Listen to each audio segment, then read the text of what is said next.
ఈఎంఐలు కట్టే వాళ్ళందరికీ ఆర్బీఐ సూపర్ గుడ్ న్యూస్ తీసుకొచ్చింది. ఎందుకు ఆ గుడ్ న్యూస్ ఏంటంటే, ఇవాళ ఆర్బీఐకి జరిగినటువంటి సమావేశంలో ఈ రెపో రేట్ ఏదైతే ఉందో 5.25% దగ్గరే ఉంచింది. పెంచలేదు, ఇటు తగ్గించలేదు. దీనివల్ల మన కార్ లోన్లు గానీ, హోమ్ లోన్లు గానీ ఈఎంఐలు పెరగవు. ఆల్రెడీ గత సంవత్సరం నుంచి ఇప్పుడు దాకా చూసుకుంటే దాదాపు 1.25% వడ్డీ తగ్గించి ఆల్రెడీ మనకి ఆర్బీఐ మంచిగా ఊరటనైతే కల్పించింది.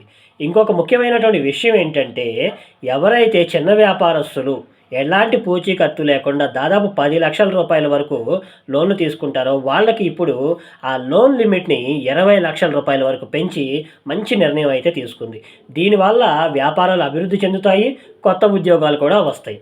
అయితే ఇక్కడ ఇలాంటి నిర్ణయం తీసుకోవడానికి గల కారణం ఏంటంటే, ద్రవ్యోల్బణం కంట్రోల్‌లో ఉండడమే దీనికి కారణం అని చెప్పి ఆర్‌బీఐ గవర్నర్ గారు సంజయ్ మల్హోత్రా గారు చెప్పడం మంచి గర్వకారణమైనటువంటి విషయం. మరి ఈ నిర్ణయం మీ అందరికీ నచ్చిందా? నాకు కామెంట్స్‌లో చెప్పండి. వచ్చే వీడియోలో కలుద్దాం. Thank you.